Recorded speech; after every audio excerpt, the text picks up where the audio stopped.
नमस्कार, आप देख रहे हैं 4 PM और मैं हूं आपके साथ सिमरन। दोस्तों, एक और जहां 8 दिन से आईपीएस पूरन कुमार का शव रखा है और अंतिम संस्कार नहीं हो पा रहा है और ऐसे में सिर्फ उनकी आईएएस पत्नी बल्कि 2 बच्चियां गम से बेसुध है, तो दूसरी ओर जो बड़ी खबर निकल के सामने आ रही है कि अब बीजेपी सरकार पूर्व आईपीएस पूरन के परिवार पे अंतिम संस्कार के लिए दबाव बनाने की कोशिश कर रही है।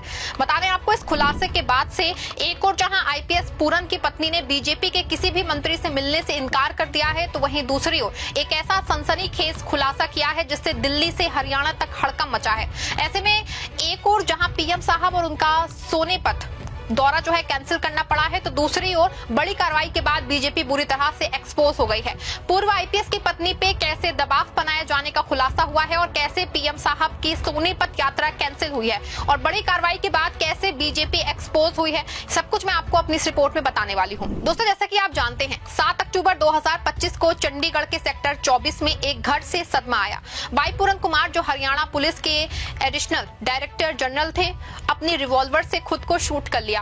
उम्र महज 48 इयर्स, लेकिन मौत से पहले उन्होंने 8 पेज का एक नोट लिखा जो आज हर घर में चर्चा का विषय बना है। उस नोट में नाम लिए हरियाणा के डीजीपी शत्रुजीत सिंह कपूर का, रोहतक के तत्कालीन एसपी नरेंद्र बिजरनिया का और कई सीनियर आईएएस और आईपीएस अफसरों का। आरोप जातिगत भेदभाव।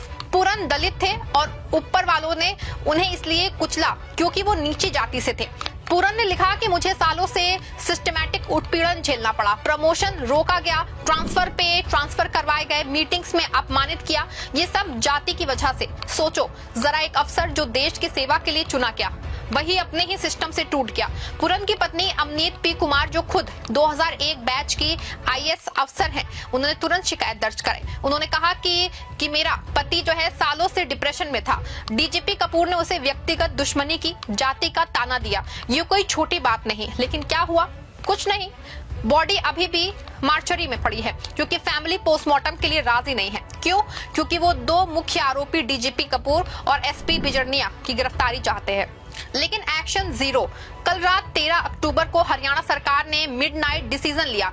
डीजीपी कपूर को फोर्स्ड लीव पे भेज दिया है। कोई सस्पेंशन नहीं, कोई पूछताछ नहीं, बस लीव। और उनके प्लेस पे ओम प्रकाश सिंह को एडिशनल चार्ज मिल गया है। दोस्तों, ये तो वही पुरानी कहानी है कि बीजेपी राज में दोषियों को बचाओ, पीड़ितों को चुप कराओ। कपूर 1992 बैच के आईपीएस हैं, पावरफुल पोस्ट पे थे, लेकिन पूरन के नोट में साफ लिखा है कि कपूर ने मुझे अपमानित किया, जाति का इस्तेमाल कर करियर रोका। फिर भी सरकार ने लीव देके उन्हें क्लीन चिट दे दी। ये सिर्फ एक केस नहीं, सिस्टम का आईना है। बता दें आपको कि आज 8 दिन बाद भी आईपीएस पूरन का शव रखा है, ना तो पोस्टमार्टम हो रहा है। अब खबर आ रही है कि सरकार ने पहले से तय कर रखा है कि एक चपरासी को भी नहीं हटाएंगे। खबर देखिए, खबर मौजूद है। आठवले के करीबी पूर्व एमएलए का बड़ा दावा, कहा सीएम अफसरों को सस्पेंड करना चाहते थे, खुल्लर ने रोक दिया। खबर के दावे के हिसाब के देखा जाए दोस्तों, तो ऐसा लग रहा है कि जो नायब सिंह सैनी कार्रवाई करना चाहते थे, लेकिन सच ये है कि जब केंद्रीय मंत्री रामदास अठावले ने ये बात उठाई कि आरोपी डीजीपी पे या तो कार्रवाई कर दीजिए या फिर उनको छुट्टी पे भेज दीजिए, तो तपाक से राजेश खुल्लर ने साफ तौर पे कह दिया कि ये संभव नहीं है। इस पे अठावले के साथ गए और आज प्रेस कॉन्फ्रेंस करके खुलासा करने वाले संदीप वाल्मीकि ने बताया कि नायब सिंह सैनी ने साफ तौर पे कहा है कि वो एक चपरासी पे कार्रवाई नहीं करना चाहते हैं। लेकिन जैसा कि आप जानते हैं कि राहुल गांधी के हरियाणा पहुंचने से पहले डीजीपी शत्रुजीत को छुट्टी पे भेज दिया है, लेकिन राहुल गांधी ने पीड़ित परिवार से मिलकर उन 2 बच्चियों के दर्द को ना सिर्फ सबसे ज्यादा महसूस किया है, बल्कि उन 2 बच्चियों को लेकर और सरकार को जिस तरह से सरेआम बेइज्जत करके आईना दिखाया है। आप भी सुनिए क्या कुछ कहा राहुल गांधी ने। देश में करोड़ों दलित भाई बहन हैं, उनको गलत मैसेज जा रहा है। क्या मैसेज जा रहा है? कि आप कितने भी सक्सेसफुल हो, कितने भी इंटेलिजेंट हो, कितने भी कैपेबल हो, अगर आप दलित हो, आपको दबाया जा सकता है, आपको कुचला जा सकता है, आपको फेंका जा सकता है, और यह हमारे लिए एक्सेप्टेबल नहीं है। तो मेरा मैसेज है as LOP to prime minister of India, to chief minister of Haryana, आपने इन 2 बेटियों को जो कमिटमेंट दिया है, इसको आप पूरा कीजिए। और जो इनका फ्यूनरल है पापा का फ्यूनरल है, उसको होने दीजिए और ये तमाशा अब बंद करिए। तो ये क्लियर मैसेज मैं प्रधानमंत्री को देना चाहता हूं, हरियाणा के चीफ मिनिस्टर को देना चाहता हूं कि एक्शन लीजिए, ऑफिसर्स पे कार्रवाई कीजिए और इस परिवार पर जो प्रेशर है उसको हटाइए।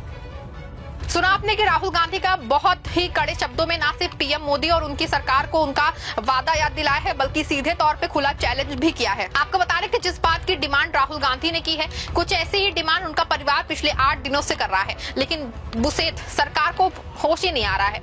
कम से कम कुछ नहीं तो उन 2 बच्चियों का ही ख्याल कर लेते जो 7 दिन से पापा के सदमे में खोई हुई हैं। अगर शायद पापा का अंतिम संस्कार हो जाता तो शायद इन बच्चियों पे सदमा कुछ कम होता, लेकिन ऐसा नहीं हो सका है। और सीएम सैनी साहब आज भी दावा कर रहे हैं कि पीड़ित परिवार को न्याय मिलेगा। अरे भाई, न्याय कैसे मिलेगा जब आरोपी गिरफ्तार नहीं हुआ है? आरोपी अपने पद पे बना हुआ है और वो भी उस पद पे है जहां से वो कोई भी जांच का प्रभावित उसको कर सकता है। लेकिन बीजेपी सरकार तो हमेशा से मनमानी की आदी रही है। जब यहाँ बड़े बड़े रेल हादसे हो जाते हैं और उनके मंत्री जो हैं रील बनाते रहते हैं, फिर अफसरों का क्या ही इनका कहना है। वैसे भी पूरा देश जानता है कि बीजेपी हमेशा से अफसर राज के लिए जानी जाती है और वही अफसर राज का शिकार इस एक दलित आईपीएस का हो गया है। आपको बता दें कि पूर्व आईपीएस की पत्नी अमनीत ने बताया है कि पूरन रातों को सो नहीं पाते हैं। बच्चियां पूछती पापा प्रमोशन कब, वो कहते सब सेट हो जाएगा, लेकिन कुछ नहीं हुआ है और आखिर में पूरन को खुद अपनी सर्विस रिवॉल्वर से अपने ऊपर ही गोली चलानी पड़ गई। और जब घटना हुई तो खुद सीएम और बीजेपी के कई मंत्रियों ने आईएएस से मिलकर पोस्टमार्टम कराने को लेकर के मुलाकात की, लेकिन आपको बता दें कि अमनीत अपने दावों पर डटी रही। उन्होंने साफ तौर पे कह दिया है कि जब तक पोस्टमार्टम और अंतिम संस्कार नहीं होगा, जब तक डीजीपी निलंबित और गिरफ्तार नहीं होगा। हालांकि 8वें दिन भी कोई पोस्टमार्टम को लेकर खबर नहीं आई है। क्या खुद को अंबेडकरवादी कहने वाले पीएम साहब पूरे मामले में इंटरफेयर करके दलित परिवार को न्याय दिलाएंगे? क्या सैनी सरकार अपने डीजीपी को छुट्टी पे भेजने के बजाय क्या उनको निलंबित करके उनको गिरफ्तार करेगी? पूरे मामले पे आप क्या सोचते हैं? अपनी राय कमेंट में जरूर लिखिएगा।